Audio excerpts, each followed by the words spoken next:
Sports Live! Hinangaan ang ipinakitang galing ng Philippine Women's National Football Team matapos sambakan ng host country Cambodia sa 6-0 score sa 2026 AFC Women's Asian Cup qualifiers. Maaga pa lamang ay lumamang na ang Pilipinas 4-0 sa halftime. Nagbukas ang score si Alexa Pino sa ika-18 minutes na agad sinundan ni Serrano ng isa pang goal makalipas ang 1 minuto.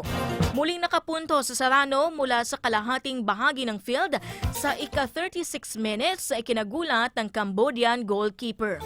Nagdagdag pa ng puntos ang magresulta sa own goal ang cross ni Sofia Wunsch bago maka-score si Holly Long sa simula ng second half mula sa pasa ni Angie Bird.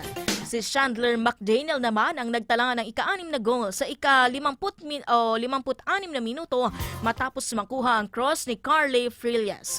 Sunod na makakaharap ng Pilipinas ang Hong Kong sa Sabado, July 5 sa parehong venue.